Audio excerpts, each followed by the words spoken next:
Sadhguru, welcome to Yale. Thank you. What a delight, what a joy to have you here. You are among friends, and it seems that there are many who know of your work, and there are many who don't.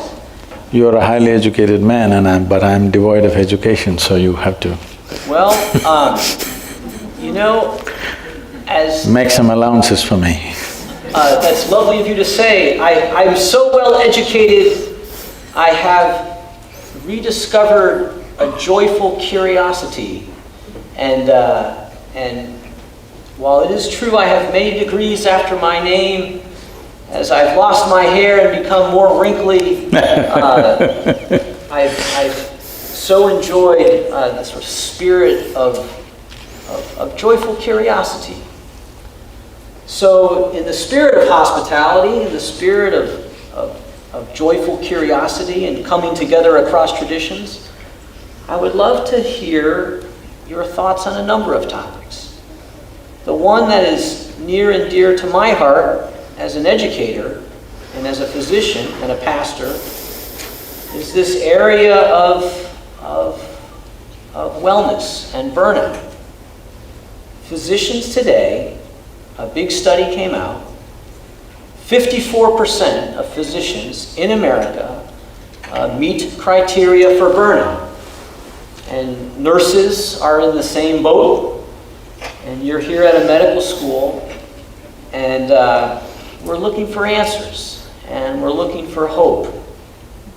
And so to those 54% of physicians who are burned out, and the nurses and PAs and nurse practitioners, all of us in healthcare, what would you say to them? If we have to bring health, either to ourselves or to others, one fundamental thing is you bring a very profound sense of wholeness into you, the various dimensions of life that we are. All of it is in sync and functioning well. It's sad to hear that physicians are in a state of burnout. How would they cause health? They could sell more medicine, but they cannot cause health if they are in a state of burnout. Now we're seeing, as modern medicine progresses, comes out with miracle after miracle, research, all kinds of things. But people are not getting healthy. More people are getting sick than ever before.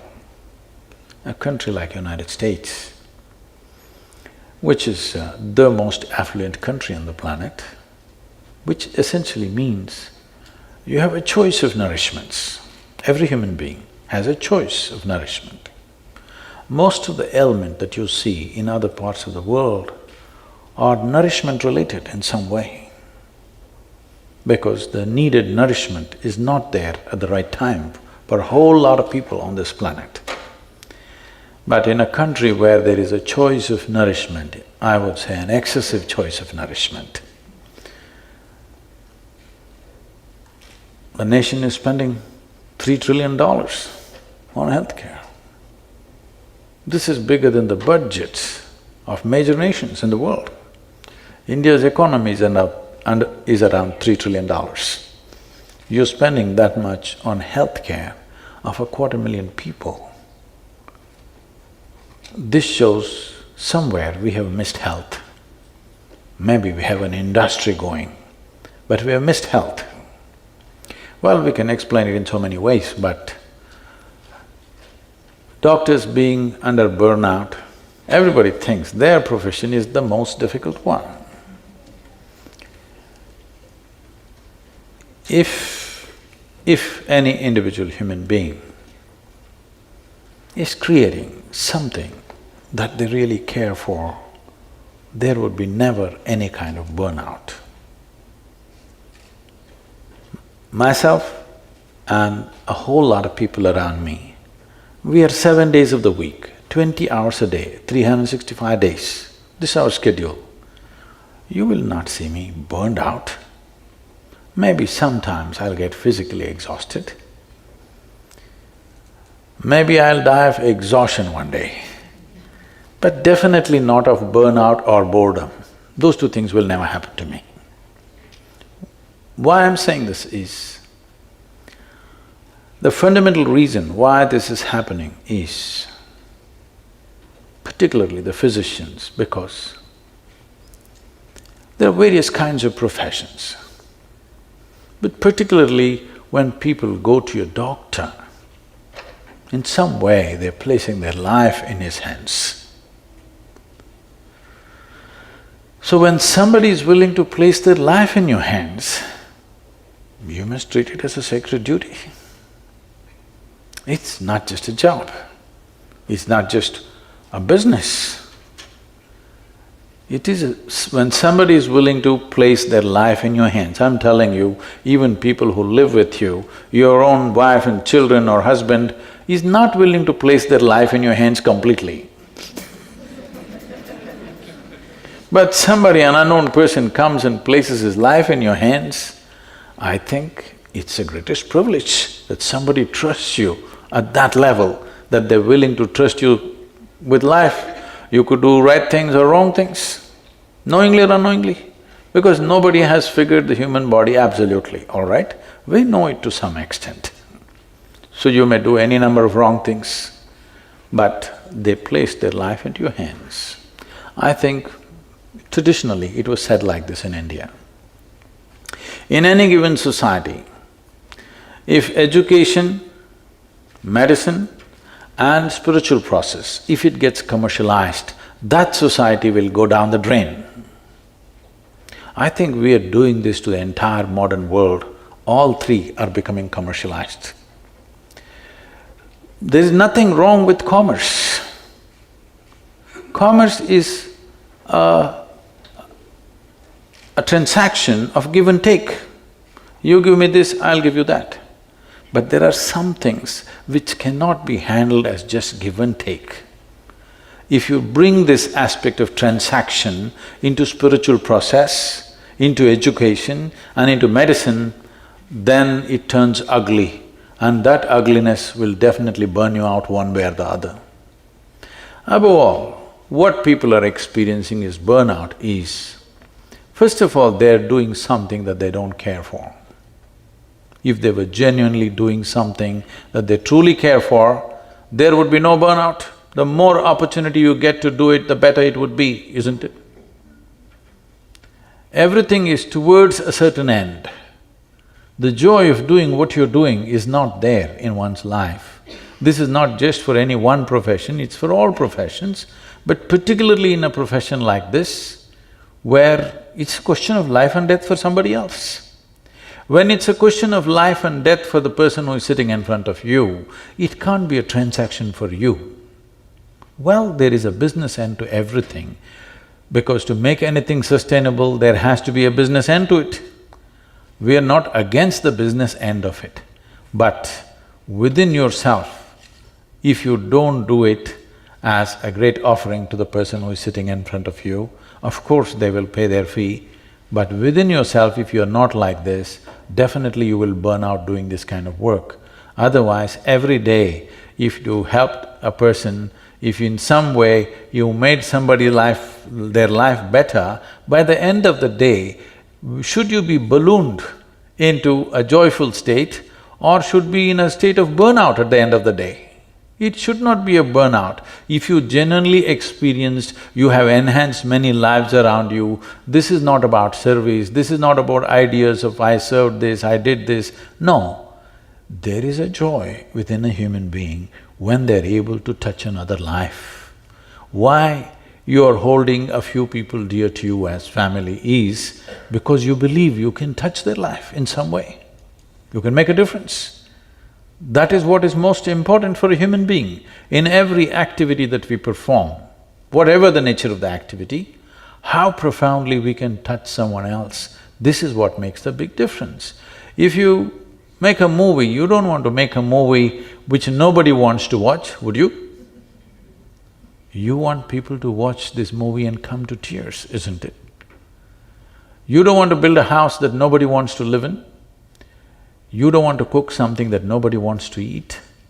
These things you can do only because in some way you are able to touch another life through your activity. This is most fundamental need within the human being. And as a physician, you have a phenomenal opportunity of touching lives like very few other professions can do. And this should not lead to burnout, but this is happening so because we are trying to treat it like a transaction. And the most fundamental thing that we have not understood in this process is that human experience is caused from within, not from outside. Your joy and misery, your pain and pleasure, your agony and ecstasy, even light and darkness right now is happening only within you. It never happens around you. What happens within you, if you try to fix it by fixing what is around you, you will go bonkers in no time. I am surprised why only 54%. Because if you don't understand human experience is caused from within, especially medical professionals who in some way have delved into the nature of human physiology and I believe to some extent the mind, we must know that every aspect of human experience comes from within. And today, modern medicine especially, unlike the traditional medicine, is entirely chemical fixes for everything. So you understand that both health and illness is happening because of chemistry. Joy and misery is a certain chemistry, different types of chemistry. Ecstasy and agony are different types of chemistry. Or in other words, we are a chemical soup. The question is only, are you a great soup or a lousy soup? Now, if I give soup-making ingredients to all of you, do you believe all of you will come with the same kind of soup? You will come with 100 different varieties of soups. So there is something called as the skill of soup making. All of us have come with the same fundamental ingredients of life. See in how many ways we have become, and only 54% are getting burnt out. Handling life so wrong, 100% should be burnt out. So let's talk about making soup. Don't go into this area, I'm a very good cook. Okay. So we'll talk… so this soup of life, if you will.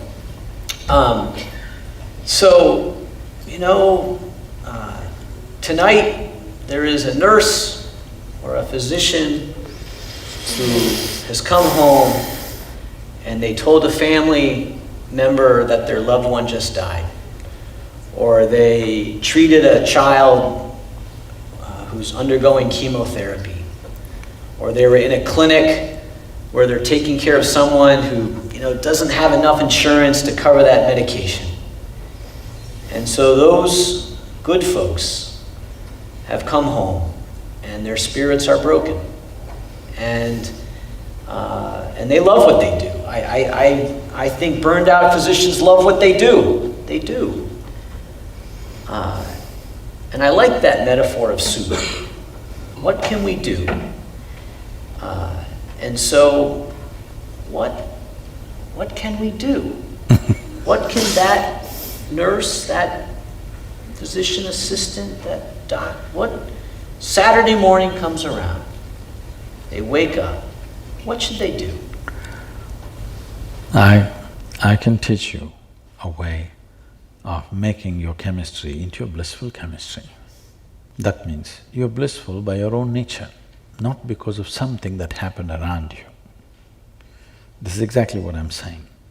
What this question implies is, what happens around you determines what happens within you. The significance of being human is this, that what happens within me, I can create around me. If what happens around me makes me, I am still in animal nature. A human being means I do all the same things that the animal does, but I can do all of it consciously. That is the big part of being human. Well, you are born like any other creature, you grow up, You eat, you sleep, maybe you reproduce and you die one day. This is what every creature does. This is what you and me do. But we can do it consciously, which includes your thought, your emotion, everything. To put this very simply, it amazes me that people are 20, 30, 50, 60 years of age, they still do not know how to handle their thought and how to handle their emotion. This is a huge disability in the world. If you don't know how to use your hands, would you call that a disability? If you don't know how to manage your thought, how to manage your emotion, is it not a disability? Just because everybody is in the same condition, it does not become normal. So essentially, you have made a choice of dealing with people who are sick or dying. It is a choice. And it is a privilege that those who are unwell, being unwell means you are no more 100% on your feet, you need somebody's help. Such people and those who are dying in some way, they're willing to trust you and put their life into your hands. It's a great privilege. Well, in this, there are many things to do, as you gave examples that you have to convey something unpleasant to somebody. Sometimes you're not able to treat them because either you have no time or they have no money or whatever. These are there. I'm not questioning this. But the most important aspect of this is, if you want to bring well-being to somebody, you must know how to be well, isn't it? Otherwise, how would you do it, I'm asking? How? How would you create well-being to someone when you do not know how to be well? What this implies is, if I have to be well, the world has to be perfect. Well, you're not going to be well. Because even if you're just two people in the family, not everything happens the way you think it should happen, isn't it? Hello? You can tell me, it's okay. Even if you're just two people, not everything will ever happen to you 100% the way you want it. 51%, if it's happening your way, you have the controlling stake. Anything more if you expect, you'll have a divorce. Yes. So, outside will never happen 100% the way you want it. Or in other words, if you expect the outside to be 100% the way you want it, you're just not equipped to live here in this world. Yes or no? If you're expecting the external situations to go 100% my way, obviously I'm not equipped to live in this world. You know, we are a volunteer organization, over 4,000 full-time volunteers, over 3 million part-time volunteers. Every day somebody is coming up to me and says, Sadhguru, I can't take her anymore, I can't take it. This person, I can't work with this person. This man is like this woman is like that. I tell them, see, this is the kind of people that exist in the world. If you think what you're doing is very significant, you got to work with these people, however they are. If you want to work with ideal people, you must go to heaven and today.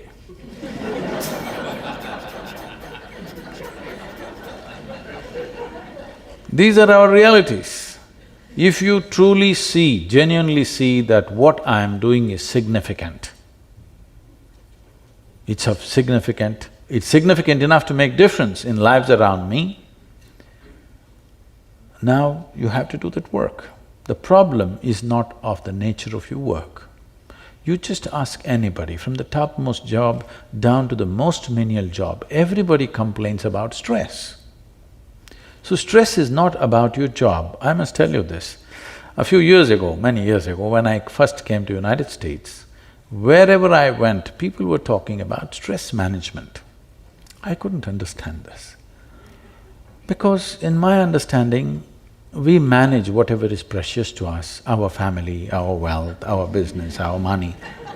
Why would anybody want to manage stress?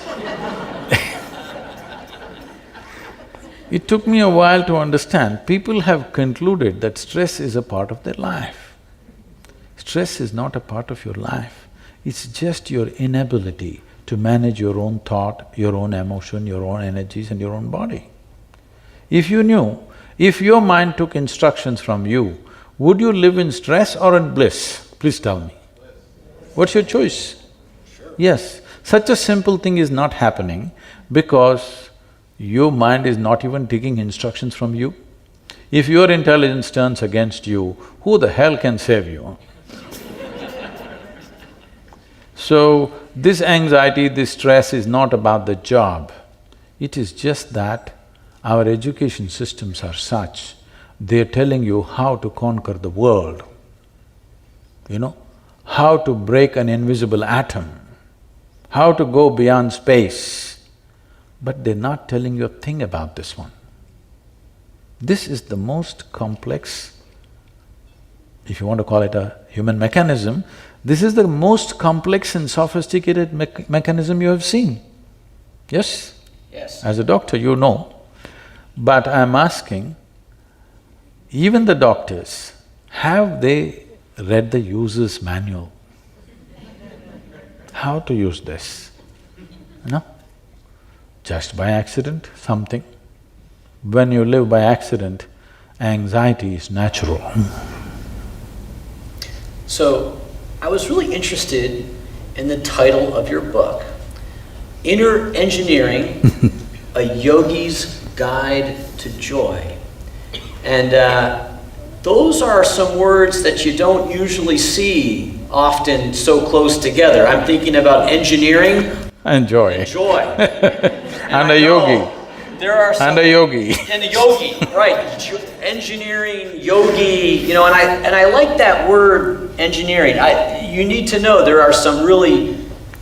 some of the top engineers at the university are in the audience tonight. Yesterday was the engineers… Right there. Yesterday was the World Engineers Day. Yeah. So, what's the theme of… what would you say is the message of this? I mean, I think you're getting at that. Inner engineering, a yogi's guide to joy. What does that mean? Say, if you and me were here, let's say 100 years ago or 200 years ago, how the world was and how it is today, it is almost another world. It's not the same world, you wouldn't have recognized it. That's how much it has changed. What changed this? Our ability to engineer external situations the way we want it. We could sit outside and do this, but now we're sitting in this building because this is engineered for our comfort. Now, engineering essentially means making something just the way we want it. We made everything in the world the way we want it, but now 54% burnout. Because we did not make this one thing the way we want it. If we made this one thing the way we want it, again the same question, would you live blissfully or miserably? If you made this the way you want it, you would definitely make this blissful, highest level of pleasantness for yourself. What you want for your neighbor may be debatable, but what you want for yourself is very clear, isn't it? So, this is not happening because we have never approached inner well-being in a scientific manner. We are thinking something else from somewhere is going to fix this. If we want to be well, we looked up. In India, they call this Uparwala. That means the one above. I'm saying, is it true that you are living on a round planet? Hello?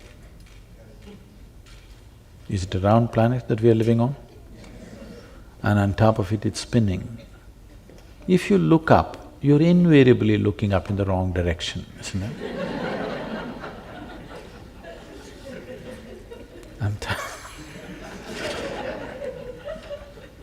You must go to Australia to look up the right way. So I'm saying we are simply even incapable of knowing what is up and down in this universe. Is it somewhere marked in this cosmos, this side up? We not only do not know, we cannot know, isn't it? So we don't even know which is up, which is down.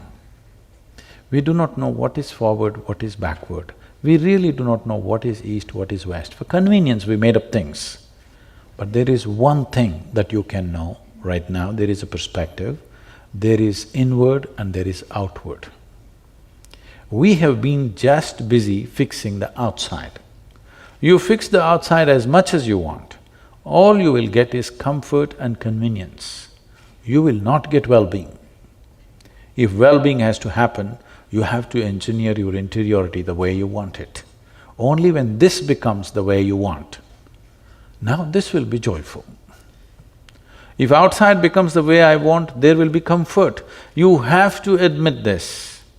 Never before in the history of humanity, any other generation knew the kind of comforts and convenience that you and me are enjoying right now, yes or no? Huh? We are the most comfortable generation ever, but we are whining like crazy. Let's talk about the inner life and the outer life. One thing that strikes me as so powerful about your mission in the world is that you seem to successfully broker both of those worlds. Oh, you must take off the word broker. I guess, how can I say, you successfully pursue both of those worlds, if you will. The Isha Foundation educates the young and plants trees. And then you also teach people about inner engineering. And I think that could be a challenge for we in the West. We in the West perhaps love the outer world and maybe at the expense of the inner world. But I'd love to hear your perspective on that. See, all these massive projects of health, education and ecology that we are doing in southern India have mainly happened only because of an inner experience. There are millions of people who had a powerful inner experience. It's out of that we are able to generate this action. Because these massive projects are all completely done by a volunteer force. Volunteers means nobody is trained for the job.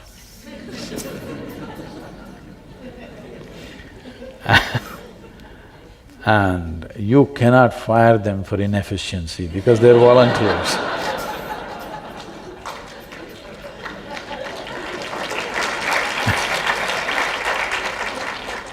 At the same time, even if they're holding a key position at any time, without notice they can just vanish. You manage an organization like this, you will go crazy in no time. That's my job. So, having described my job, which is a sure route to madness, if I was not as well established I am within myself, it would have driven me bonkers. Because I've managed businesses before. And at that time, I used to wield my authority on people to get things going. And the main thing was, they were on my… I was doing the payment for them. That was the main control. Now I don't make any payment for anybody, everybody is not paid, nobody is paid. In fact, they spend their own money and come and do everything to keep them going. Is essentially the inner engineering, because there is a powerful experience within which drives them to do all this work. It is unfortunate that people always trying to divide the world. You must understand this, that the very basic nature of human intellect is this. Human intellect, you know, all of you, the sharper it is, the better it is, isn't it so?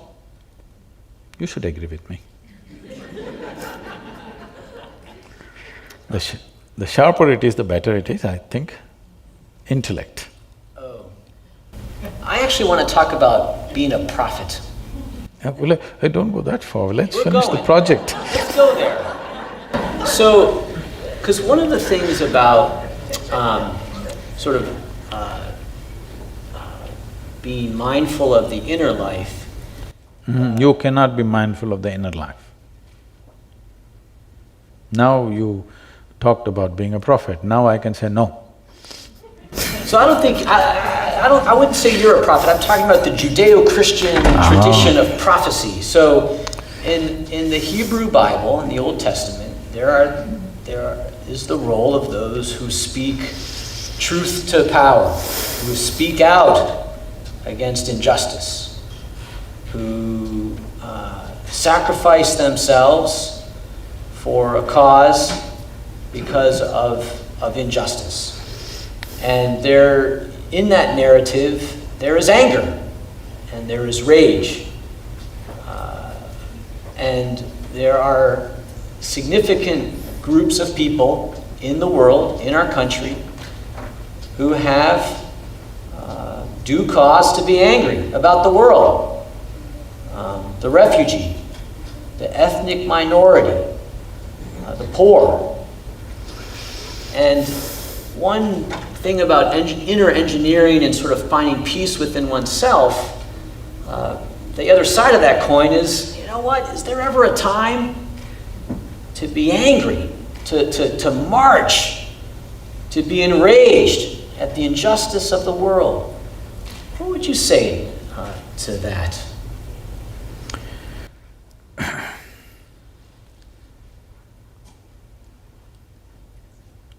You know, Che, I know this is not a popular name in America.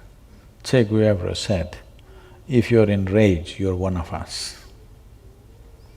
I said, if you're out of rage, you're one of us. If you're really out of rage, you're definitely one of us, because you think there is a reason for your anger, which is a wrong perception. If you look at it, people get terribly angry with their loved ones. There's a whole lot of violence within the homes because they get terribly angry with their loved ones, somebody that they're living with. And they have a good reason to get angry because she did not cook the breakfast properly, or the dog peed where it's not supposed to pee.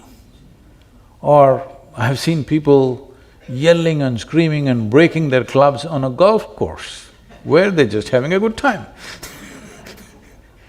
So I'm saying everybody has a reason to be angry.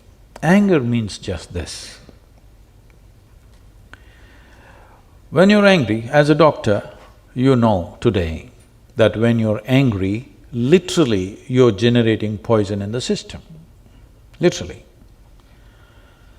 If you are poisoning yourself internally, and when you're angry, you know you do the most idiotic things in your life. When you turn back and see, you can't believe you did it. But most idiotic things happen when you're angry. So I'm asking, is anger an intelligent expression of human life or an idiotic expression of human life? Hello? Idiotic. So that's all you need to know. The next time you're angry, you just know you're stupid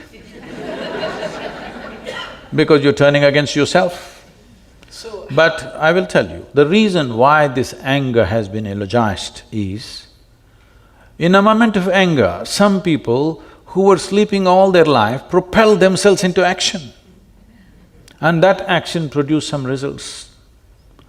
Yes, that can happen. It may so happen, that if I throw a stone at you, instead of hitting you, it hit the apple in the tree and the apple fell into your hands. But that's by accident. Generally, if I throw a stone, your head will crack. That's what is supposed to happen. Yes? So I got angry and something got done. So I think anger is a great way of doing things. So when you're angry, you yell and fume at somebody. I'm asking all of you, How many of you enjoy being yelled at and fumed by somebody else, whether it's your boss or your husband or your wife or your parents or anybody? You really thoroughly enjoyed this. Hello? Did you? No. And what makes you think somebody else enjoys it? They endure you, they don't enjoy you. And when they're done, they're done. So, it doesn't matter whether the anger happened to a man that you call as a prophet, because we have a way of eulogizing everything with which we have a distance of time. Suddenly, anything which is over 1,000 years becomes sacred in most people's mind, but whatever is happening right now, however great it is, they don't have the intelligence to recognize this. People are saying the past things are great simply because everybody else is saying it, not because they truly recognize. But we are coming to a time, if you don't do it, your children will do this. That is, a time is coming in the world where unless it makes sense, it doesn't matter from what source it comes from. Even if God comes and speaks here, the next generation will reject it unless it makes sense to them. This is a good development because instead of authority being the truth, truth is becoming the authority. It's a good way to go. But once this happens, questions are going to rise, all kinds of questions. With all due respect to every religious tradition on the planet, I come from a land which has immense traditions, unbelievable. Most people in the world, most Indians are not even conscious of this. How many traditions, how many ways are there in that land? When Mark Twain came to India, he said, anything that can ever be done either by man or God has been done in this land, because the exploration is so incredible. But with all due respect to all of them, I say this, that if you raise three fundamental questions, 90% of the scriptural knowledge on the planet will collapse. I'm sorry, but this is the truth. If you ask three pertinent questions, you will see 90% of the scriptural knowledge on the planet will just collapse, it can't stand scrutiny. So what are the three questions? You are not a scripture, so why should I? Oh no, you said ask three questions. Yes, the fundamental questions. If you ask, simply, see, the fundamental thing is this: you don't know where you came from, you don't know where you will go. You can believe. If we work hard enough on you, we can make you believe anything. You must know this. I was just talking to a group of people in Nashville, Tennessee, where our center is. I was just telling them a joke. In the joke, I referred to God as Him. Immediately a few ladies stood up and said, "Do you believe God is a man?" I said, "Whoa, whoa, whoa, I know what I've gotten into, you know." I said, "I was just telling you a joke." He said, "It doesn't matter, you said Him." Now this is a debate in America, is God a man or a woman? I think this time in the election they're trying to settle that issue.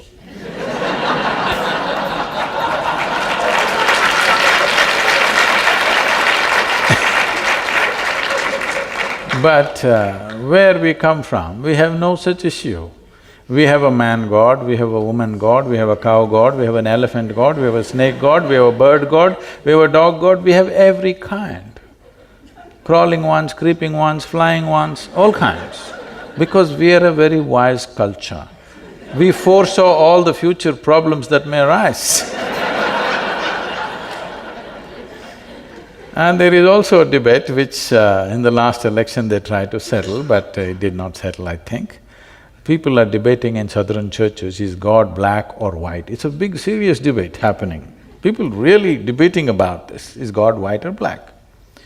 Well, you know, Idi Amin, the Uganda man, Idi Amin declared God is black. I agree with him.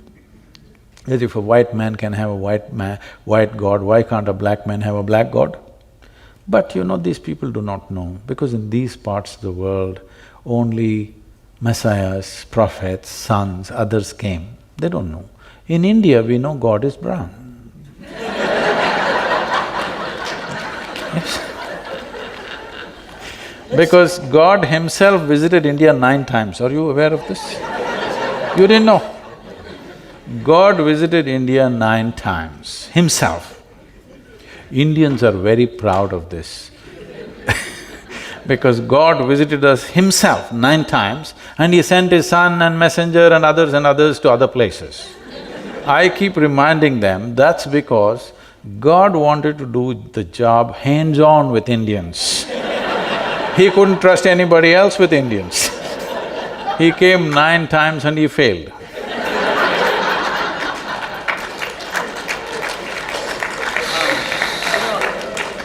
Let's talk about it. No, coming to belief, I'm saying we can make people believe anything if you work upon them from their childhood. Anything, believe me. You just have to work hard enough and make them believe this, that, everything. Belief gives you a confidence without clarity. Confidence without clarity is a disaster on this planet. There is no substitute for clarity. There is no substitute for clarity. But if you have confidence, you can just do something, just like that. Sometimes it works. Even if you're not clear, you can simply do something and it'll work. Can I tell you a joke? Please. This happened in New York City. Late afternoon, an 8-year-old boy came back from school. He had a very progressive mother. Obviously, she was single. I'm saying nobody catch up with her. He came home and he asked, "Mama, is God man or woman?" She thought about all the gender issues and the coming election and everything. And then she thought about it for a while and she said, "Both." The boy went into deep thought. After a little while, the boy came back and asked, "Mama, is God black or white?" Again she thought about all the racial issues in the country, and after considering this at length, she said, "Both." The boy went into very deep thought. Then after some time he came back and asked, "Mama, is God straight or gay?" She again thought about it and then she said, "Both." The boy jumped in joy, I got it, it's Michael Jackson."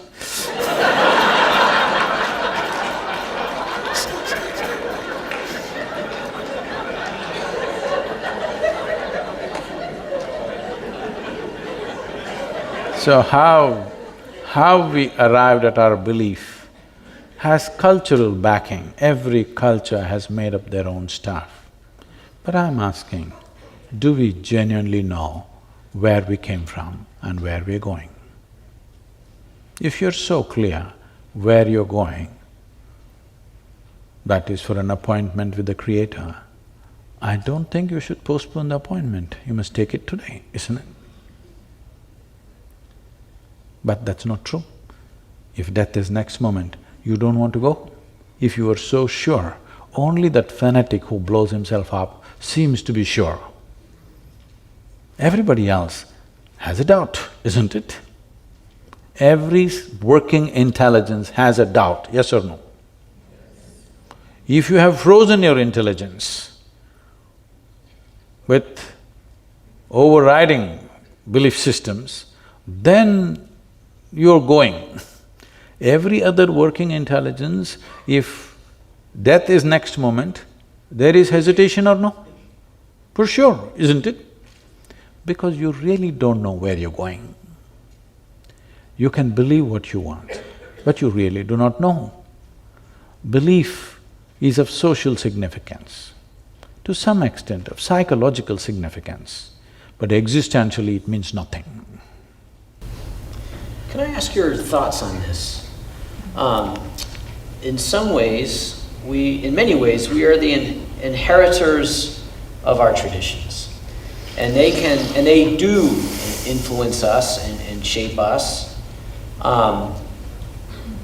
Is there a positive role for the traditions from whence we come? For example, if I'm going to try to inner engineer my inner life and try to get some direction and meaning and faith and hope and values, I can't do it alone. And there are rich traditions, Hindu traditions, Judeo-Christian traditions, Muslim traditions that give some context, some meaning, some structure upon which to anchor my life. What do you think about that? Do we throw away all the traditions and inner engineer our lives, or can we use these traditions? As you said, to anchor our lives. Now that is the decision that every human being has to make. Do you want to be anchored or do you want to set sail? That is a decision that everybody has to make. If you're looking for confidence, if you're looking for stability, then you have to anchor yourself to something. If you're looking to go far, then anchoring will not help. Traditions, all traditions, with all due respect to all of them, particularly traditions that are coming from India and also elsewhere. I'm not in any way an expert to make a comment on the traditions that you're talking about, but essentially tradition means this. What somebody did yesterday is today's culture and tradition. What you do today is tomorrow's culture and tradition. I'm asking you, how much of what we're doing today in this world and in this country is consciously cultured? But all the rubbish that we do will become tomorrow's culture and tradition of this land, isn't it so? Hello? I'm saying, do you believe that people who lived here 1,000 years ago were such superhuman beings, they did everything perfectly and you're doing everything wrong?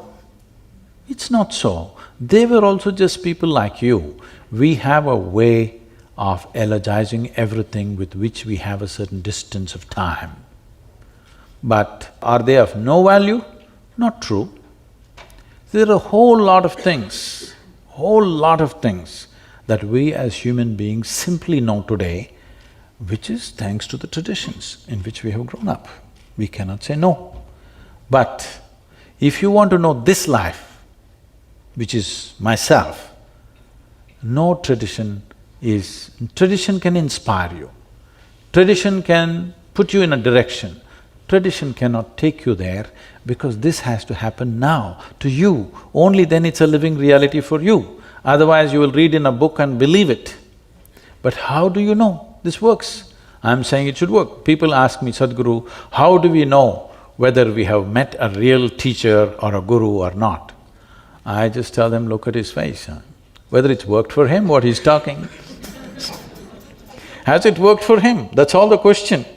If it's worked for him, it doesn't matter what it is, you must go with him because it's worked for him. If it's not worked for him, what is the point? Dead tradition. So one of the traditions here in a medical school, in a Western medical school, is the tradition of the evidence. Show me. And this tradition, which is only really maybe 200 or 300 years old, the randomized controlled trial, the cohort study, all of that, and it's good. You know, that's how we've gotten cures for, pneumonia and drugs to help alleviate pain. It's all been done through this pursuit of the evidence. And also I'm a pastor, and I fully embrace the life of the Spirit and the truth that we find in our faith traditions. And I love that tradition. But I do recognize a tension, if you will, between the truth that we discover in the lab and the truth that we discover in our spirit. And I love that tension. I think that's a great way to live in a way, that sort of loving, joyful pursuit that is both the truth that I see around me and the love that grows in my heart. But I do recognize the tension. What is your perception of that? So when we talk about the evidence-based approach, it is not a tradition. When it happened, when the Renaissance happened, it was breaking of all traditions. Till then, because it was written in a book, because a certain authority was espousing it, we said, this is it. When medical science evolved from Jenner to others, the fundamental thing was they broke all tradition. So now if that is becoming a tradition, I'm very sorry, because this was an exploration. An exploration cannot be traditional. An exploration means you're constantly trying to step into new terrain. That's what an exploration is. But if that has become traditional, then we are treading the same track and thinking it's exploration. This evidence-based approach has done wonders to many, many things, no question. But this entire process is dependent upon the human intellect. This is what we were just coming to, but we went off a little bit. Human intellect, by nature, I was just asking you, would you like it sharp or blunt? Hello? You want it sharp. If you have a sharp instrument, let's say you have a knife in your hand, what could you do with this flower? With a knife. You could cut it finely if you want, but you can cut it into pieces. That's exactly what the intellect does. Whatever you give it, it will cut it open and try to see. The way of evidence-based science is dissection, fundamentally. Well, even in the medical school, I'm sure, we're the pathology labs, we are opening up, fortunately the dead.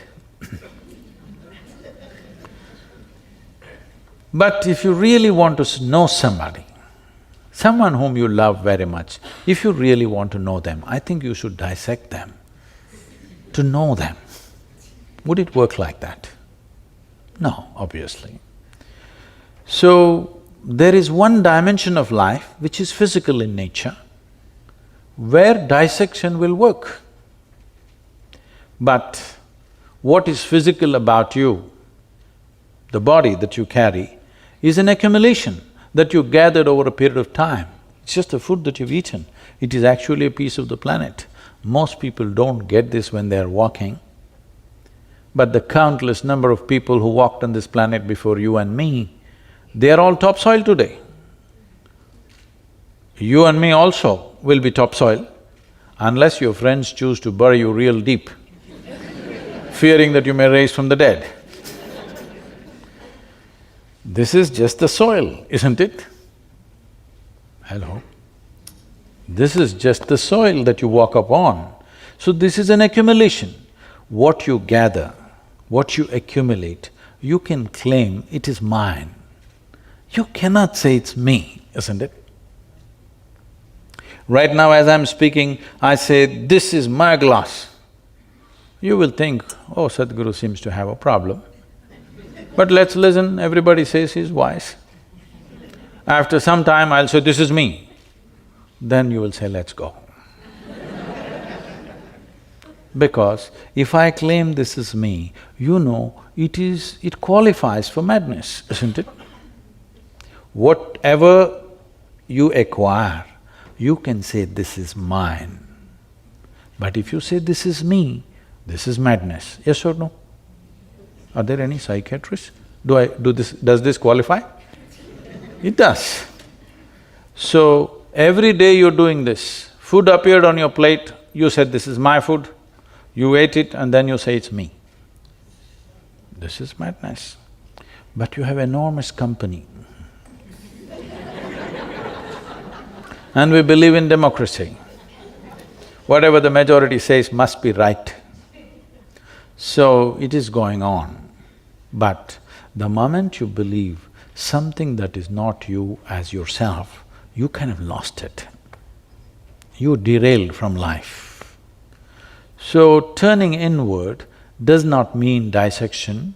Turning inward does not mean contemplation, because the content of your body and the content of your mind is an accumulated substance, isn't it? You gathered it from outside. What you gather from outside can be yours, but can never ever be you. So we're talking about inner engineering, not as twisting and turning the body, not about taking on new attitudes of love or generosity, compassion, whatever great values and emotions that a human being can have. I see all that as a consequence of a certain way of being, rather than looking at it as a means to get somewhere. Everywhere people are talking about whatever… See, if you deprive somebody of something for a period of time, simple qualities will raise to heaven. Today, anywhere you go, people are talking peace of mind is the ultimate goal of human life. Why? Because they've freaked out in their minds. Why would peace be the highest goal? Because you're talking about Judeo-Christian thing, the origin of where it came from. I happened to be in Tel Aviv. I was to get there that morning and speak at 6:30 in the evening. I was flying in from Atlanta. Because of some delays in the flights, I landed there at 6 in the evening. So I'm quickly changing in the airport, because in these 35 years I have not been late to a single appointment. I don't want to break that, so I'm rushing. And I'm famished, because I'm traveling an American airline and there's nothing edible on the plane.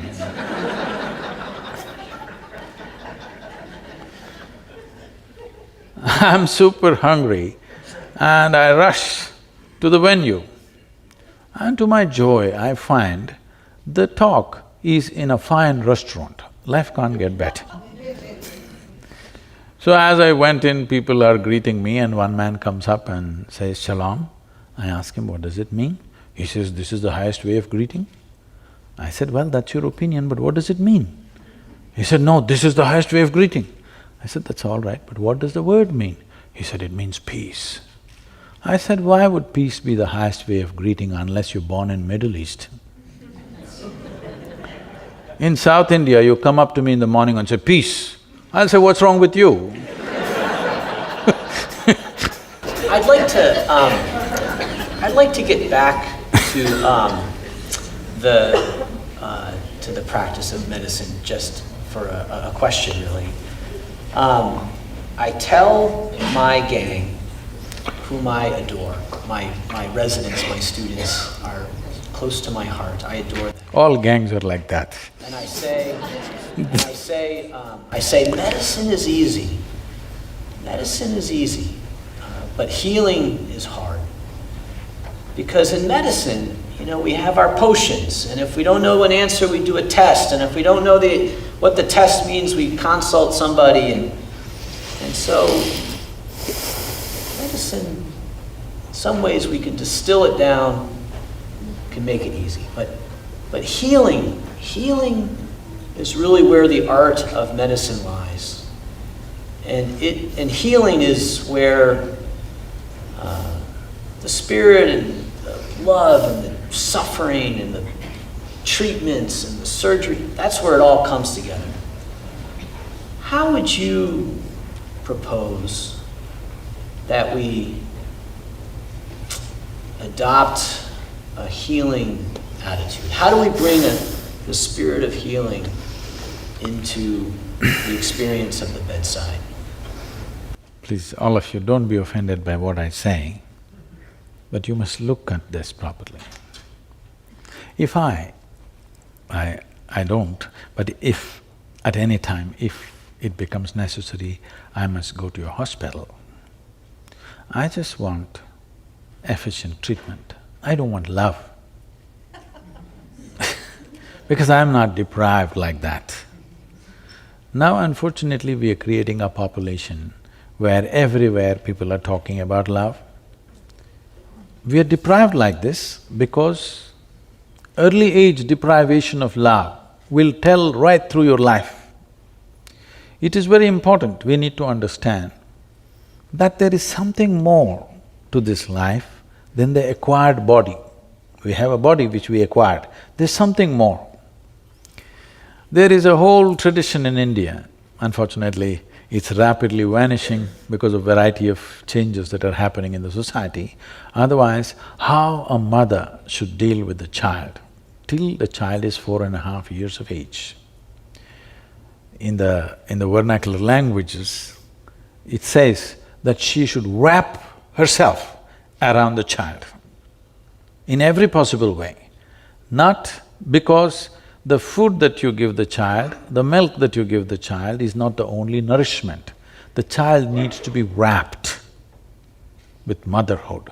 Then only this child will grow as a full-fledged child, otherwise it will grow as a deprived child. But modern societies, we are going to a place which is almost impossible to deliver this. It's simply not possible in the way we have structured our families, it's simply not possible to do that. So, having said that, when people come to a hospital, they should just look forward to efficient treatment. Now we are looking for love.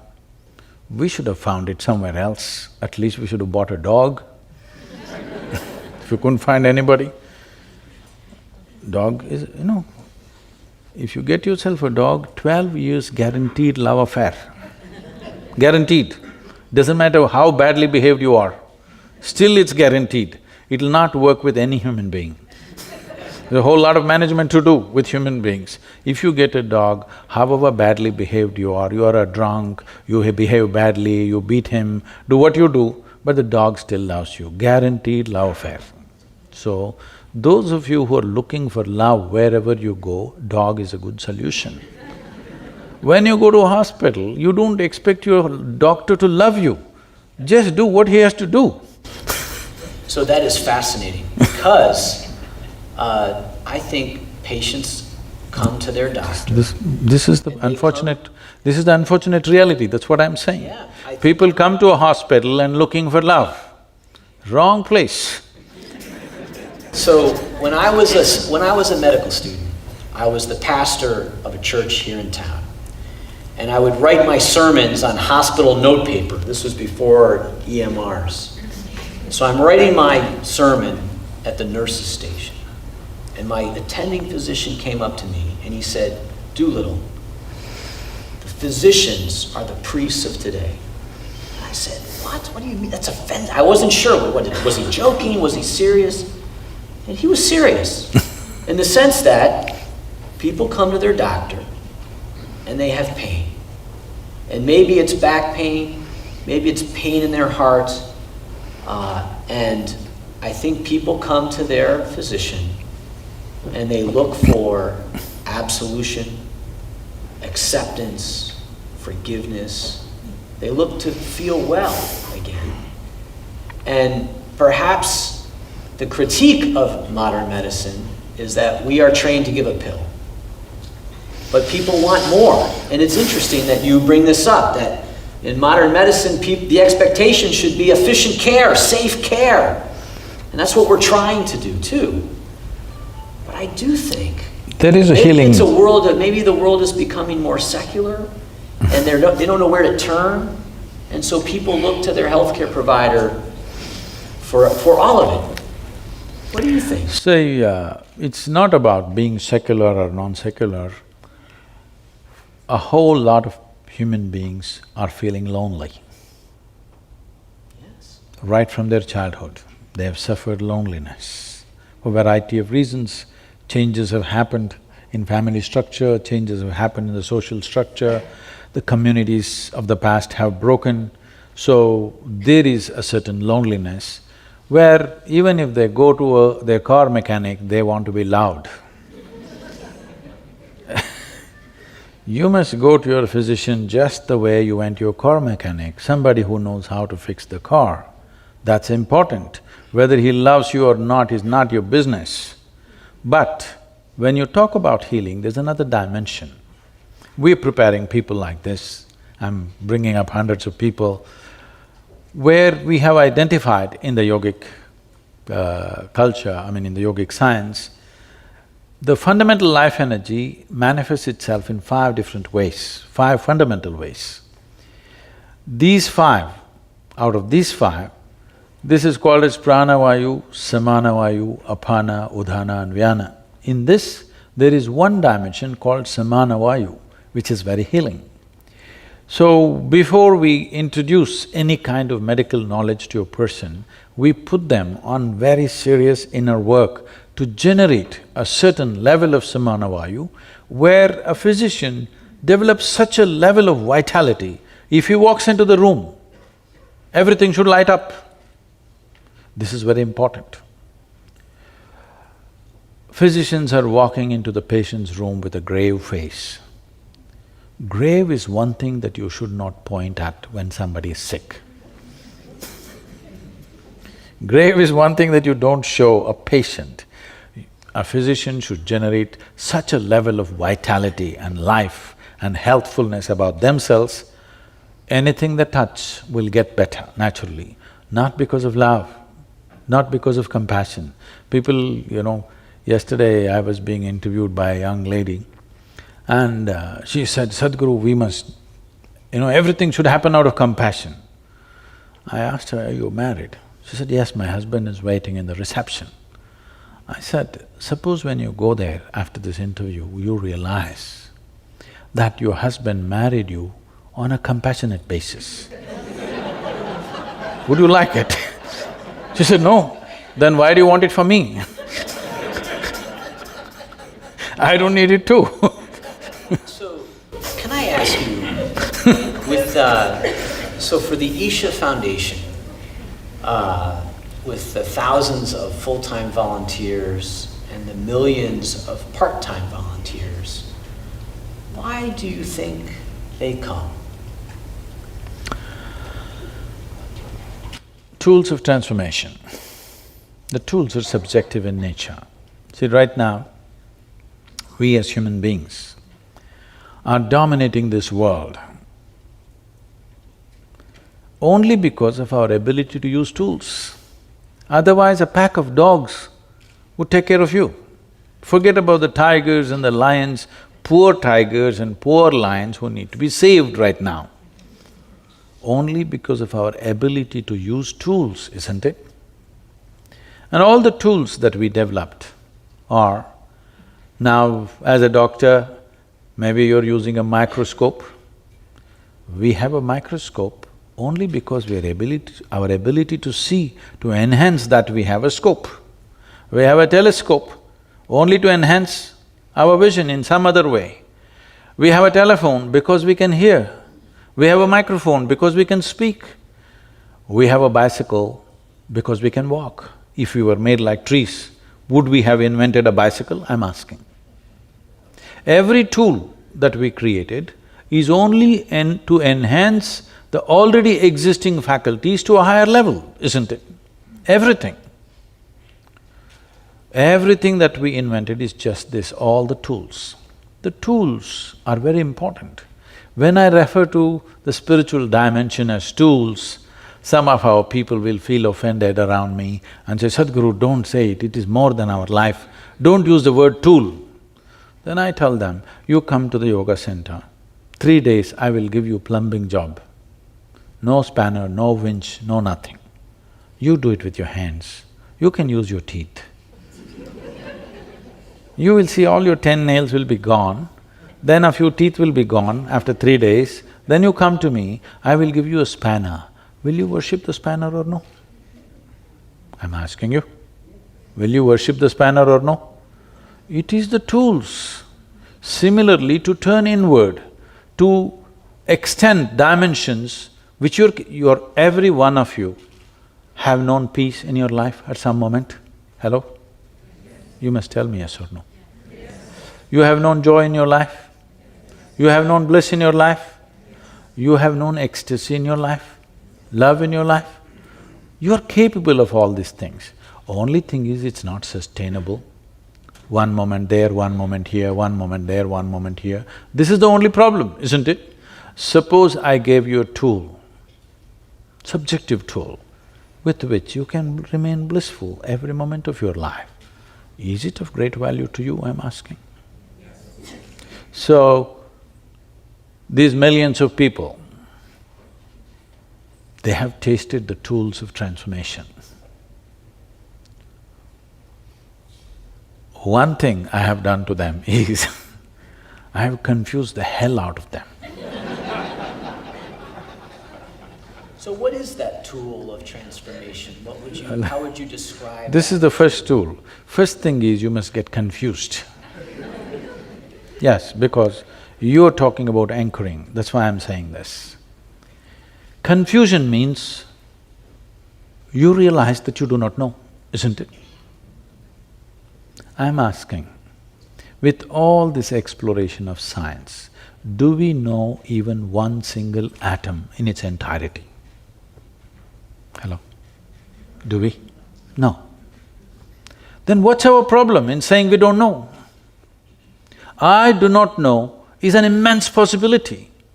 Now you're trying to destroy I do not know with all kinds of beliefs. Why don't you say I do not know? If you truly realize I do not know, your intelligence will be in an active and super alert state every moment of your life. The moment you believe, it sleeps. It lets you sleep. But people are not willing to go through this. They want something. Tell them something, they want to believe and say, I'm fine, I want to sleep tonight. No, I do not know. If you see I do not know, the longing to know, the wanting to know, the seeking to know will happen to you. Everything that you do not know, you just believe because somebody said so. Even if it is true, right now I'm going to tell you what is the truth, but it's not in your experience. So what is the options that you have? You can believe me or you can disbelieve me, isn't it? If you believe me, you will not get any closer to truth. If you disbelieve me, you will not get any closer to truth.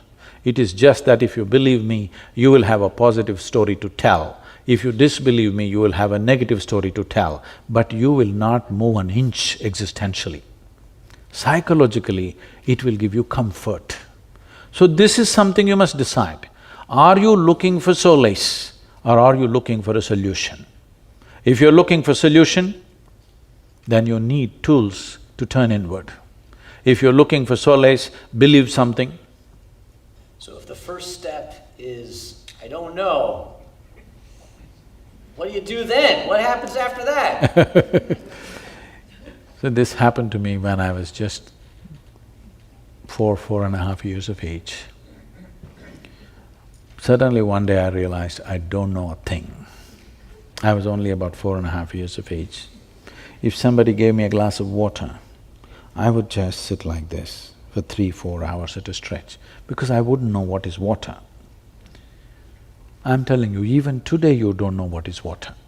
It is the only substance which is in all the 3 states on the planet. 2/3 of your body is water, 2/3 of the planet is water, but you don't know what it is. We know how to use it, but we don't know what it is. Isn't it so?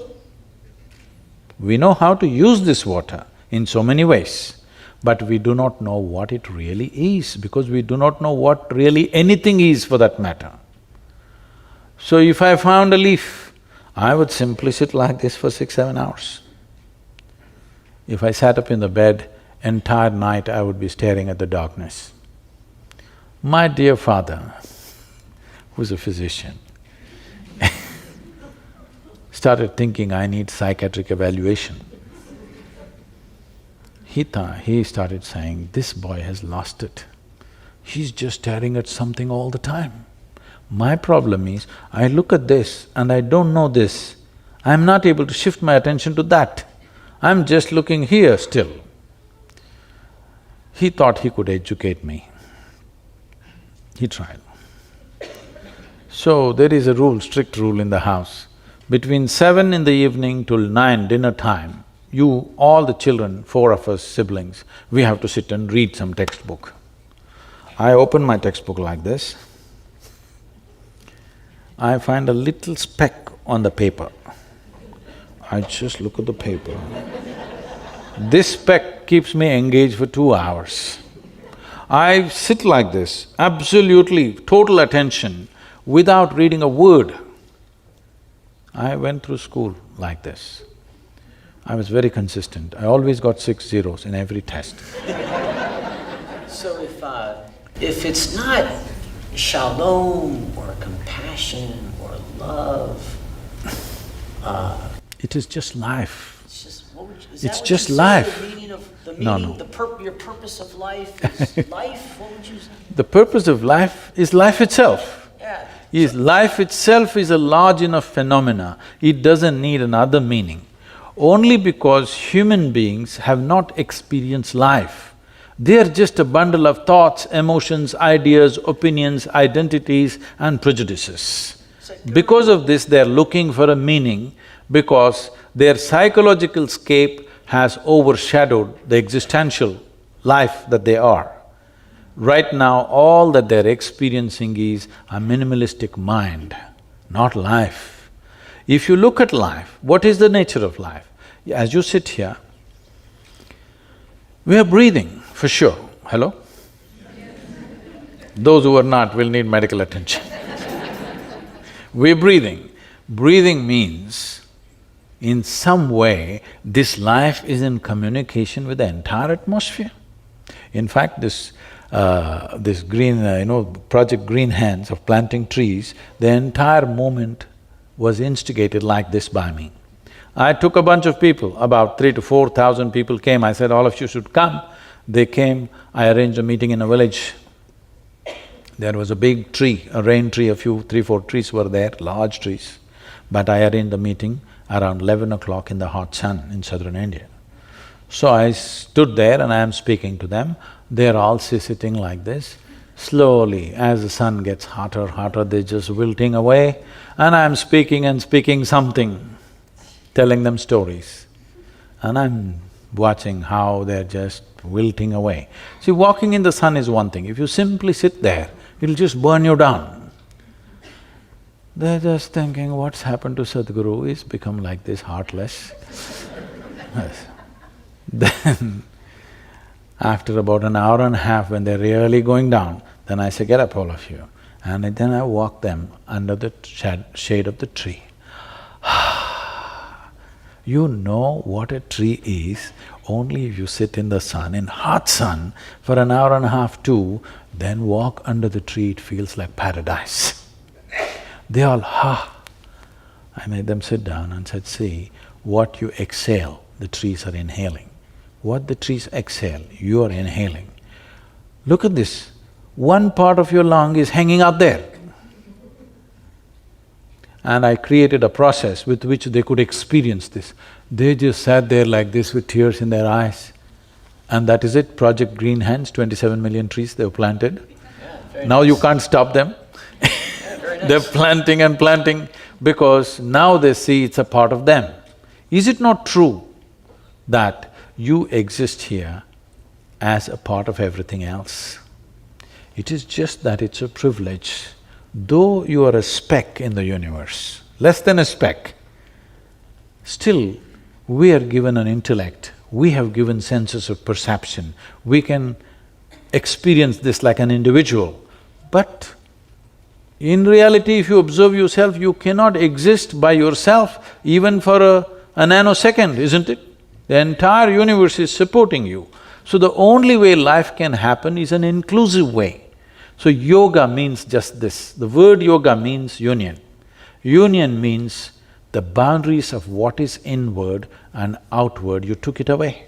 There is no such thing as you and the other. If you sit here, we can do an experiment actually, I don't know if time allows. If you sit here and suppose for one moment you experienced all these people here as a part of yourself, like you experience the 5 fingers of your hand. How is that possible? Well, what is this body today? Yesterday it was not your body, isn't it? It was food. Today it's become body. So something that is not you became you, how? Right now there is water, this is not you. If I drink it, does it become me? Definitely does. So what is it that I have done? I included it into the boundaries of my sensations. What is within my boundaries of sensation, I experience as myself. What is outside of my boundaries of sensation is not me.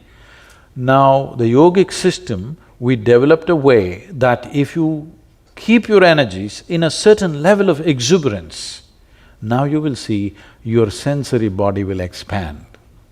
If your sensory body became as large as this hall and you experienced all these people as yourself, after that, do I have to tell you, love them, don't hate them, don't kill them, don't harm them, be compassionate? Would teachings be necessary for you? If you experience something as a part of yourself, after that, you don't need any morality, you don't need any ethic, you don't need any values. What is you, you will always handle it right. What is you, it is of the highest concern to you. If you experienced everyone and everything as yourself, this is what yoga means. If one is in such a state of union, then you call him a yogi. If you turn and twist your body and hang upside down, you are not a yogi, you are just doing circus. Yes, unfortunately, people think by turning and twisting they're doing yoga. No, yoga means you sat here, you experience the entire universe as yourself, not as a hallucination, but as a living experience. Not in the firmament of your mind, but existentially, you know this is you.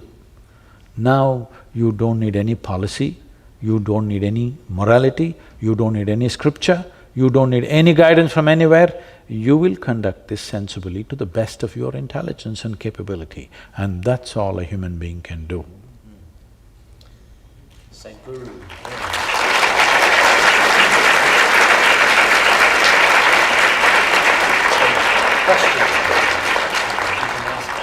So, we have a few minutes for questions. Does anybody have… Go ahead. My question is touching back to the point which you brought up about the belief.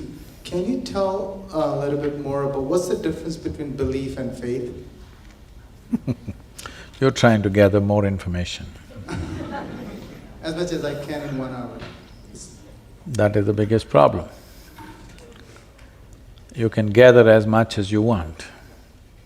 You could go… if you gather a lot, you'll become fat.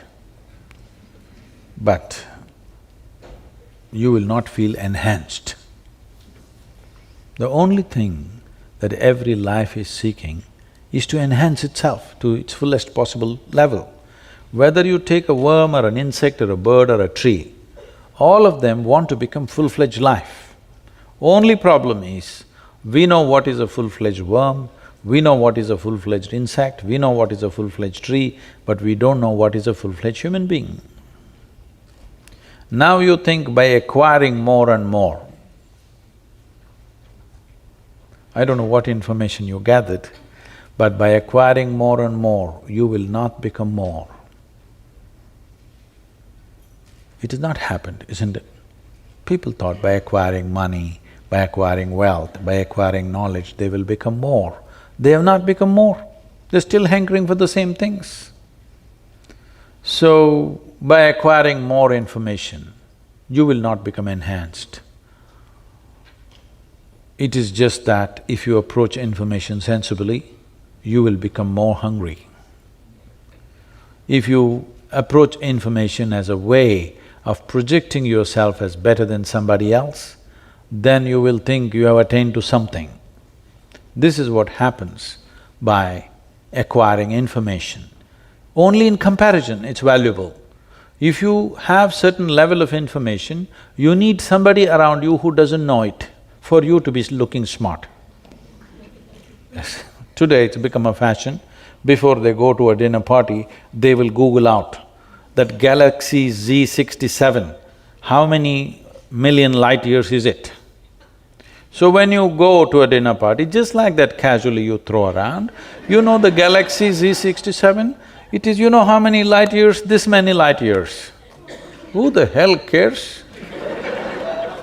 Because we don't even know in our experience what is a light year.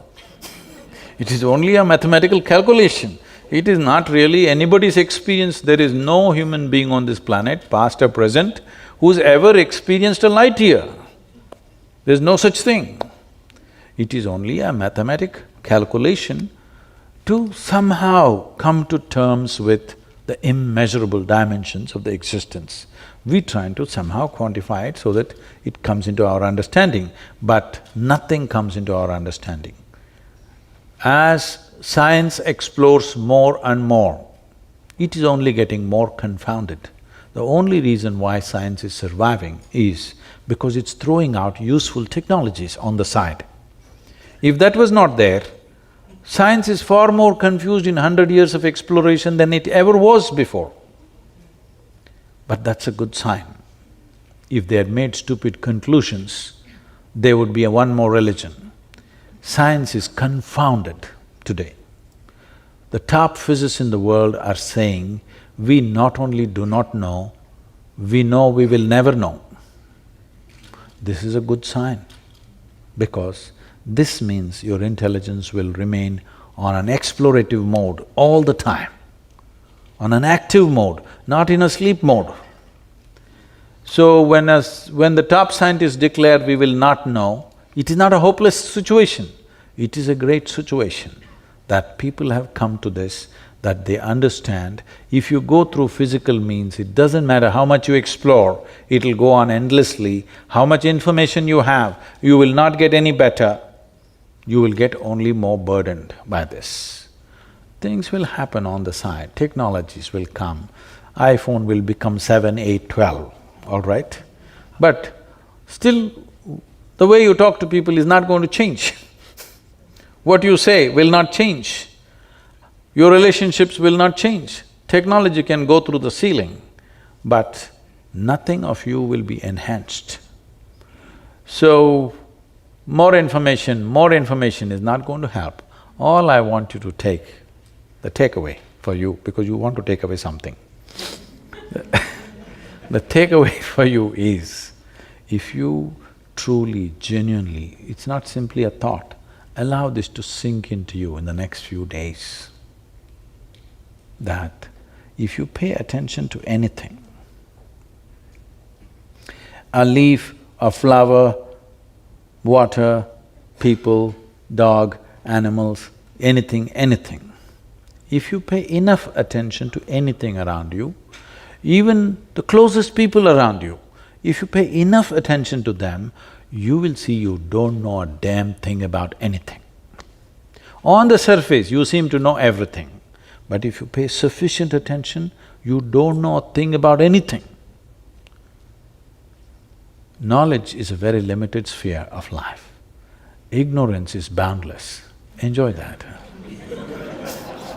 So, in the spirit of boundless ignorance, does anyone else have any questions? Let's see, there's a lot. Maybe someone… She has the microphone, hey, yeah. You got the mic, go ahead. Hello. Thank you very much for a wonderful lecture, and you definitely very smart man. My question is… That's the worst insult anybody has thrown at me. He started by saying he doesn't know anything. That was his whole… maybe this is the main sign of a smart person. So my question is that you mentioned before that just belief without clarity is not a good thing. And I am absolutely impressed by amount of volunteers, like millions of the volunteers. I cannot even imagine how many people come for learning and not volunteering, so it's a lot. Do you think they are all driven by clarity and search for clarity? Or they believe that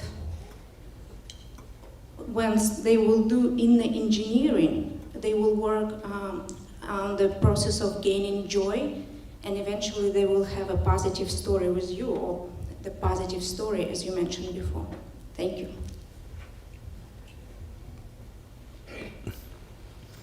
See, if for any human being to do something, either it should have worked for them or it should have worked for somebody around them. If you want to buy a car, either you will test drive it and see whether it works for you, or you'll ask the opinion of your friend who is driving that particular car, is this been good for you? Yes or no? So I must tell you, As a rule, for the first 21 years of my existence as a teacher, as a rule, I never appeared in the media, never once. To a point where media started writing about me, he's running some kind of a secret school. Because I refused to meet the media, no advertisement, no any kind of posters, not even a brochure, only by word of mouth, millions of people came. Because once it works for somebody, they wanted to work for their family, their friends and things, that's how it happened. In the last 15 years or 16 years now, 15 actually, from 2001 is when you have heard about me all over because we're making a lot of noise in the last 15 years. Because these projects which we started as small endeavors in the local area caught on so well and they became such major projects of planting trees, education, health. We are active in 53,000 villages. So it needs enormous support, otherwise this can't be done. For a non-religious movement which doesn't offer any miracles like this, never before, as I know in the last 200, 300 years, never before a spiritual movement has caught on this kind of following, where no ticket to heaven, no miracles, no any kind of stuff, only thing I'm telling them is badgering them that you are the source of all your troubles. Nobody else but you. But millions are gathering, which is very fantastic, because I must tell you this. About 30 years ago, when I conducted programs, over 85% of the people came because of health reasons, physical, mental ailments. Today, on an average, only about 12% of the people are coming for health reasons. The rest are coming because they're seeking. They want to know, they want to experience, they want their lives to be touched in a deeper way than the way it is touched right now. This is a phenomenal change that you're seeing in the world. It's never before, I think. Only 12% are coming for health reasons, but at one time over 80% were coming for health reasons, which is a big shift. Any other question? Maybe someone from up above there. You right there in the front, can you shout your question out? I was wondering if physical ailments are, have you witnessed physical ailments be cured by, or at least helped by yoga? Did anyone hear the question? Are physical ailments, have you experienced physical ailments being helped by yoga? We must understand, there are two kinds of ailments. In the yogic system, we look at health issues as two ways. One is caused by external organisms, which I think modern medicine has handled in a phenomenal way. In fact, the birth of modern medicine happened mainly because of the epidemics and pandemics which were happening at the time, where it would wipe out populations. It is that which inspired people to experiment and do the things that they did. And when they found solutions, that is when suddenly the trust of the population shifted from one to another simply because they could eliminate epidemics. And these were caused by external organisms. But 70% of human ailments are on self-help. That is, they cause it to themselves in so many ways. For whatever reasons, knowingly, unknowingly, they do it to themselves. This 70% of ailments that people cause to themselves can be undone from within. But if you have an infection, you must go to the doctor. If you have pneumonia, you must immediately go to the doctor. Don't try to do yoga. Now, are there instances? We have thousands and thousands of people, I would say hundreds and thousands of people, who walked out of their ailments without ever being treated for them. We don't treat people for yoga. I must tell you this because we're in a medical institution. A bunch of doctors from United States came to our yoga center. We have a yogic hospital. So about 12 of them, largely from this Michigan area, and they came and stayed for 3 days, and on the fourth day, they were very upset and they wanted to leave. I was very busy, I couldn't meet them, and somebody came and told me, Sadhguru, all these doctors are very upset, they want to go. I said, what happened? They're just very upset that there is no yogic hospital here. You told them there is yogic hospital, they think there is no yogic hospital. Then I said, okay, let me see them. Then I saw them, they were really upset, they were angry, they felt cheated that there is no yogic hospital here. Where are the patients? Where are the uniformed nurses and doctors walking up and down? I said, see, at that time, on that day, maybe there were over 70 patients. But I said, I thought I'll put them to good use, and I was making them work in the gardens.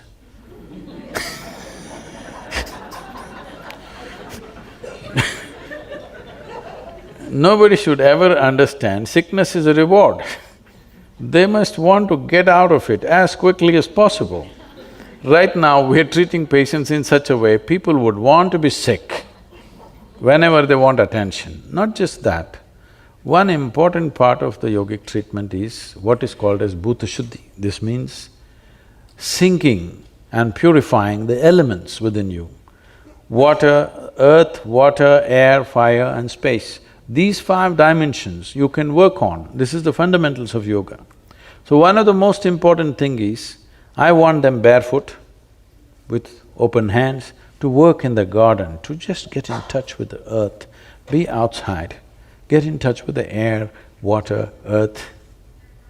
Half the ailments are gone. Treatment is there a little bit. Rest is all just connection with the world around, because this is a composite of all these things. You remove yourself and keep yourself in a completely alien atmosphere where you're not in touch. You're 4 inches above the ground all the time. You will lose contact with what makes your life. It's the very soil which you're carrying as your body. Is it not important that it needs to be touched with its origins? No, you're looking up. No, your life happens from this planet. There are other dimensions to it, of course, but physical health and the physical nature around you are very closely related. If you don't connect them, health is an accident for most people. Today I see America probably has the highest incidence of allergies. Is that so? Am I right? Very high. This is mainly because they're removed from everything that's natural. They're not in touch with anything that is natural, everything is tampered with. Those who are living in the open, even in America, I'm sure they have no allergy, they have no issue of any kind, they're doing fine. I think the homeless people are the most healthy people in the end. They're enduring all kinds of, variations in weather and still managing pretty well without healthcare. We probably have time for one more question. In the back, right there. Shout it out. How to seek for internal peace? How to? How to look for internal peace? Whoa, you just came in? I'm sorry, was that internal peace or eternal peace? Internal. Internal peace. Okay. Now,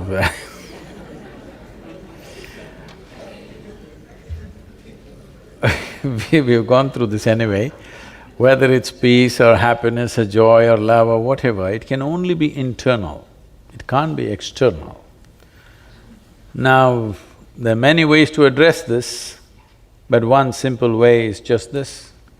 You just have to learn where the keyboard is for this big computer of your mind. Right now, you don't know where the keyboard is, you're punching it somehow, something works. No, if you know where the keyboard is, you would type out the right things, isn't it? Fundamentally, it's just that your mind is not taking instructions from you.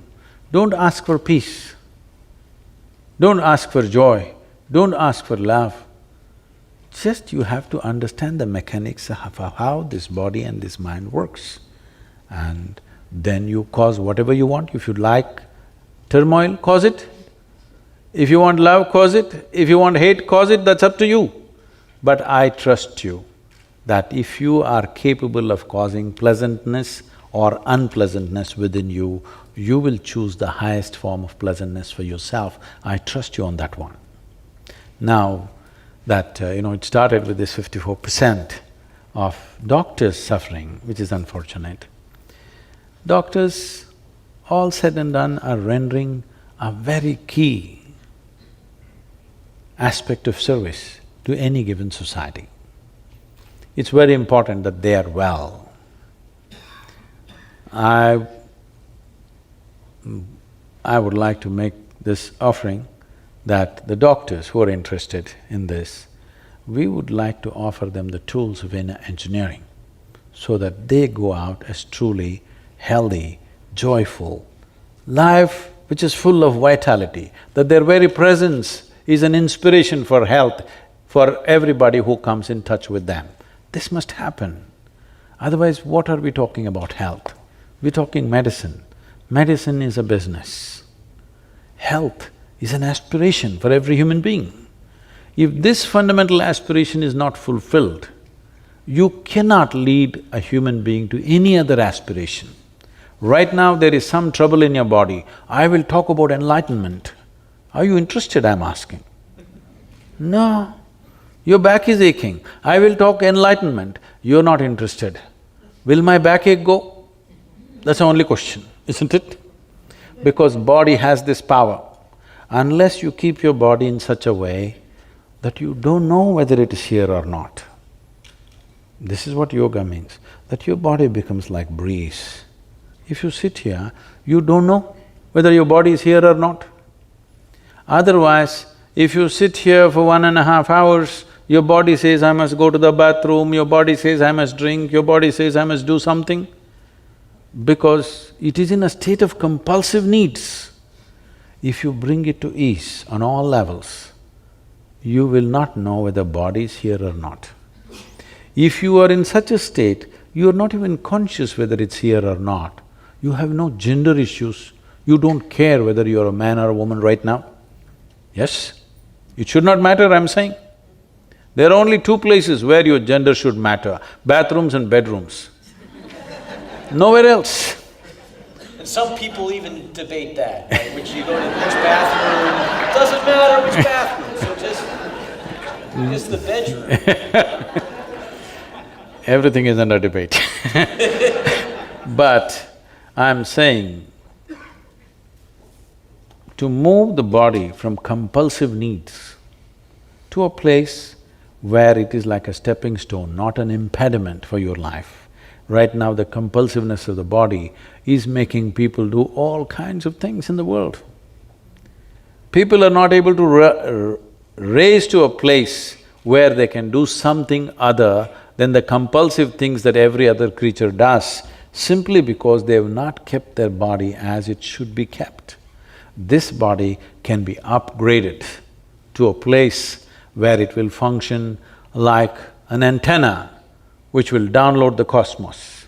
Even if that doesn't happen to you right now, the physicians of the world, at least they must become an embodiment of health and vitality. This must happen. Whatever is needed from our end, we're willing to do for Yale and you, sir, Doolittle. Thank you so much. And I am Dr. Do Nothing. So thank everybody, let's thank Sadhguru for his visit with us. Thank you so much, what a great joy, wonderful to have you.